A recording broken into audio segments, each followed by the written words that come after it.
अस्सलाम वालेकुम। मेरा नाम डॉक्टर शहबाज अहमद काजी है और मैं एक वैस्कुलर इंटरवेंशनल रेडियोलॉजिस्ट हूँ। अभी हमने रिसेंटली एक हमी लतीफ़ हॉस्पिटल के अंदर लाहौर के अंदर हमने एक प्रोसीजर किया है, जो बेसिकली एक यंग फीमेल पेशेंट थी, और उसकी ओवरीज़ के अंदर एक ह्यूज किस्म का, यानी फुटबॉल टाइप का समझ लें आपके, तकरीबन ये 10 से 15 सेंटीमीटर का ओवेरियन सिस्ट थी, जिसके अंदर ब्लड था, जिसको हम चॉकलेट सिस्ट कहते हैं, जिसको हम एंडोमेट्रियोसिस कहते हैं। यानी कि वो पेशेंट जो थी उसको basically specially during menstrual cycle के अंदर उसको हैवी मेंसेस होती हैं और साथ में उसको साइक्लिकल पेन होता है, यानी ड्यूरिंग पीरियड्स में उसके पेन होती थी। और उसके जो है उसकी यूट्रस में उसके बच्चेदानी की लाइनिंग में और यूट्रस में फाइब्रॉइड भी थे और उसको एडिनोमायोसिस भी था उसको, और साथ में जो सबसे बड़ा इशू था उसकी जो टमी थी, उसका पेट था, वो बहुत बाहर निकला हुआ था। तो वो पेशेंट जो थी वो बड़ी सिम्टोमेटिक थी ख़ास तौर पे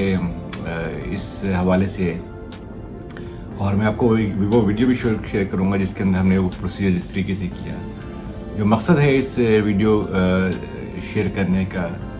कि हमारी जो यंगस्टर्स लड़कियाँ होती हैं जिनको ओवेरियन सिस्ट होता है, जिसके अंदर ब्लड होता है, जिसको हम एंडोमेट्रियोटिक सिस्ट कहते हैं, चॉकलेट सिस्ट कहते हैं,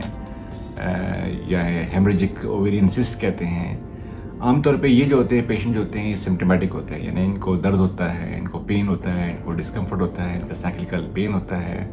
और अगर वो ख़वातीन जो जिनकी शादियाँ हो चुकी होती हैं, उनकी फर्टिलिटी इशू में प्रॉब्लम आ रही होती है, उनकी फर्टिलिटी नहीं हो रही होती है, क्योंकि ओवरी के अंदर से एक हार्मोन निकलता है जिसको हम कहते हैं AMH, एंटी मलेरियन हार्मोन। और एंटी मलेरियन हार्मोन जो होता है वो सिस्ट की वजह से वो उसकी कमी हो जाती है, वो डिप्रेस रहता है। तो हम जो है आमतौर पे जब ये ट्रीटमेंट करते हैं तो इस ट्रीटमेंट के बाद जो मेन मकसद होता है तो उसकी दो चीज़ें होती हैं। एक तो पेशेंट के सिम्टम्स इंप्रूव कर जाए, जिसमें पेन जो है और डिस्कम्फर्ट और स्वेलिंग जो है वो कमी हो जाए इसके अंदर, ओवेरियन चॉकलेट सिस्ट जो है उसका साइज़ रिड्यूस हो जाए। और तीसरी बात है जो उसका जो AMH है, एंटी मलेरियन हार्मोन है, जो फर्टिलिटी इशू के लिए, जो प्रेगनेंसी इशू के लिए बहुत इंपॉर्टेंट होता है, और वो चीज़ें जो हैं बढ़ जाएँ। आमतौर पर गायनेकोलॉजिस्ट होती हैं वो ओवेरियन सिस्ट की सर्जरी करती हैं, ओवेरियन सिस्ट को निकाल देती हैं, लेकिन जिसके अंदर बेहोशी भी होती है, सर्जरी भी होती है, स्कार होती हैं, और एडिशंस होती हैं वगैरह वगैरह, बहुत सारी बातें होती हैं। तो जो हमारा प्रोसीजर है that is minimal invasive procedure है, जिसके अंदर हम बगैर सर्जरी के सिर्फ एक छोटी सी नीडल के ज़रिए जाके और ये कैथेटर डाल के और उस सिस्ट में से उसको हम ब्लड निकालते हैं, सब हम उसको साफ़ करते हैं, उसके बाद उसकी एथेनॉल एब्लेशन करते हैं, और फिर उसके बाद 1 month, 3 month, 6 months, 1 year follow up करते हैं, और फिर देखते हैं कि पेशेंट का जो विजुअल एनालॉग स्कोर है, यानी पेन स्कोर है, वो पहले कितना पेन था और अब कितना पेन है, वो कितना रिड्यूस हो रहा है, और साथ में पेशेंट जो है उसकी जो AMH है उसमें कितनी % इम्प्रूवमेंट आ रही है। इस वीडियो का हम आपको दिखाएंगे, इस वीडियो को देखें आप, और देखने के बाद आपको अंदाज़ा होगा कि इंटरवेंशनल रेडियोलॉजिस्ट होते हैं ऐसे बहुत सारे प्रोसीजर्स कर सकते हैं जो विदाउट सर्जरी है। अब इस वीडियो को देखें। इस प्रोसीजर के अंदर जो है बेसिकली जो है हम एक सिंपल से पंक्चर नीडल डाल के और वायर डाल के और उसके बाद एक हम कैथेटर डाल देते हैं, और ये कैथेटर जो होता है आराम से जो है सिस्ट में चली जाती है, और उसके बाद फिर हम इसका एक टेस्ट करते हैं, और टेस्ट करने के बाद देखते हैं कि हमारा जो कॉन्ट्रास्ट है वो सिस्ट के अंदर है और उससे आगे कहीं नहीं जा रहा। और उसके बाद जो है हम एक दफ़ा उसके बाद जो है विड्रॉ करना शुरू कर देते हैं। और इसको हमने क्लियर किया है, यहाँ से हमने सारा जो है इसको हमने रिमूव किया है फ्लूइड को, और अल्ट्रासाउंड के अंदर जो है हमने इसको क्लियर किया है। ठीक है, अब इसको हम इरिगेट करेंगे इसको। जब इसका ब्लड विड्रॉ हो जाता है तो उसके बाद फिर हमारा एक इरिगेशन सिस्टम जो है वो स्टार्ट हो जाता है, जिसके अंदर हम इसकी वॉशिंग करते हैं नॉर्मल सलाइन के साथ। और ये एक बहुत इंपॉर्टेंट स्टेप है। सारा का सारा जितना हमने तकरीबन इस केस के अंदर 700 ml जो है हमने एंडोमेट्रियोटिक चॉकलेट सिस्ट जो थी उसको एस्पिरेट किया था, और उसके बाद फिर वॉश करना शुरू किया,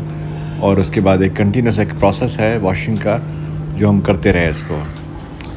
और उसके बाद फिर हम चेक भी करते रहे कॉन्ट्रास्ट के कि सिस्ट में हमारा जो है सिस्ट में कोई लीकेज वगैरह कहीं नहीं है।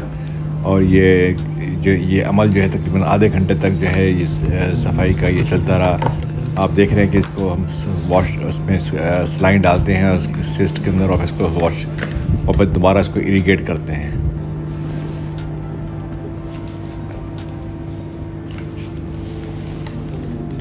अब ये वो प्रोसीजर है जिसके अंदर ना सर्जरी है, ना बेहोशी है, ना कोई इसके अंदर काटम पीटम है। इसके अंदर एक छोटे से नीडल के ज़रिए जाके सिस के अंदर उसको सारे सिस को निकाला गया है, ब्लड को उसको इरीगेट किया जा रहा है, उसको नॉर्मल सलाइन से उसको साफ़ किया जा रहा है सिस्ट को, और उसके बाद फिर जो है एब्लेशन का प्रोसेस जो है इसका स्टार्ट करेंगे। शॉर्ट इसमें सबसे इम्पोर्टेंट चीज़ ये है कि आप इसमें देख रहे हैं जनाब लेके हमने जो है इरिगेशन के बाद अपने अमल को जारी रखा हुआ है और कंटिन्यूस जो है हम सिस्ट को जो है वो हम साफ़ करते जा रहे हैं इसके अंदर। वहाँ से सलाइन से इसको वॉश करते हैं, फिर वॉश करने के बाद सिस्ट से दोबारा वो सारी चीज़ें निकाल के इसको डिस्कार्ड करना, उसको बाहर निकालना है।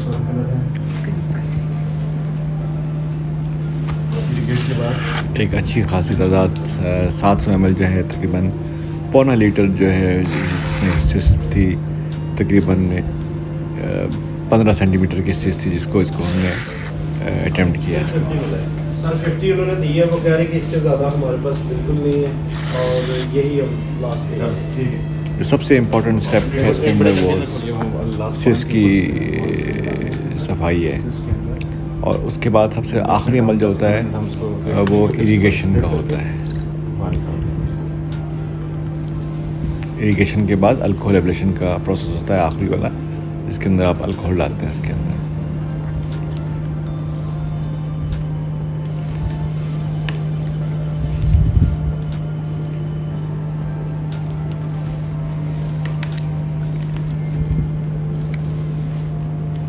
ये थोड़ा टाइम टेकिंग प्रोसीजर होता है, लेकिन अगर इस प्रोसीजर को तरीके से किया जाए तो इसका रिज़ल्ट आउटकम जो होता है बहुत अच्छा आता है। इससे पेशेंट के सिम्टम्स यानी कि पेन जो होता है वो ख़त्म हो जाता है, पेशेंट की फर्टिलिटी जो होती है वो बेहतर हो जाती है, AMH हार्मोन जो होता है वो बेहतर हो जाता है।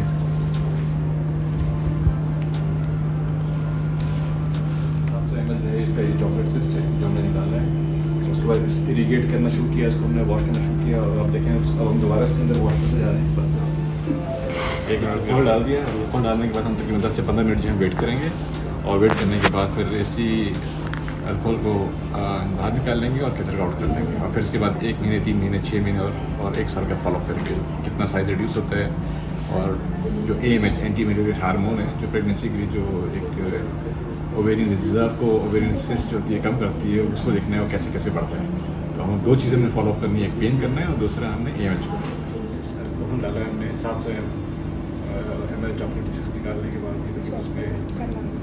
बहुत है को डाला हुआ इसके अंदर, ताकि ये इसकी वॉल को डैमेज करे, ताकि ये सिस्ट भी श्रिंक करे।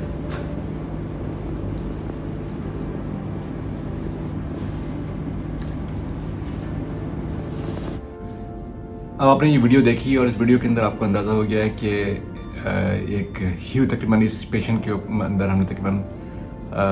700 ml यानी कि आधे लीटर से ऊपर तकरीबन पौना लीटर जो है ना उसको हमने इसका ब्लड निकाला है इसके सिस्ट में से, उसको वॉश किया है सिस्ट को, और फिर उसको इरीगेट किया है, फिर उसके इरीगेट के बाद उसको एथेनॉल एब्लेशन की है उसको। अब ये पेशेंट जो है ना उसको हमें फॉलोअप करना है, इसके साइज़ को देखना है कि इसका साइज़ जो है वो आहिस्ता आहिस्ता किस तरीके से रिड्यूस हो रहा है, और उसके सिम्टम्स को देखना है। अगर आप हमसे रब्ता करना चाहते हैं एंडोमेट्रियोटिक या ओवेरियन सिस्ट या चॉकलेट सिस्ट के या हेमरेजिक सिस्ट के बारे में मुतालिक, और आप चाहते हैं कि आपके ऐसे पेशेंट्स जिनको सर्जरी के बगैर जिनकी जो है ये ट्रीटमेंट हो सकती है, उसके लिए आप हमारे सोशल वेबसाइट्स के ऊपर आपसे रब्ता कर सकते हैं। हमारे कोऑर्डिनेटर्स 24 आवर्स अवेलेबल होते हैं व्हाट्सएप के ऊपर, और आप या हमारी जो वेबसाइट्स हैं उससे आप हमें गूगल एड्स के ऊपर हमारी फॉर्म के ऊपर डाटा भेज दें तो वो हम आपको कम्युनिकेट कर लेंगे और अपनी वर्चुअल ऑनलाइन क्लिनिक पे रखेंगे, और जो नेसेसरी इन्वेस्टिगेशन हैं वो हम एडवाइस करते हैं, और उसके बाद फिर उसको हम रियल क्लिनिक के प्रोसीजर के परसू करते हैं। तो अगर आप हमसे रब्ता करना चाहते हैं तो हमें आप हमसे कम्युनिकेट कर सकते हैं हमारी सोशल वेबसाइट के जरिए। शुक्रिया।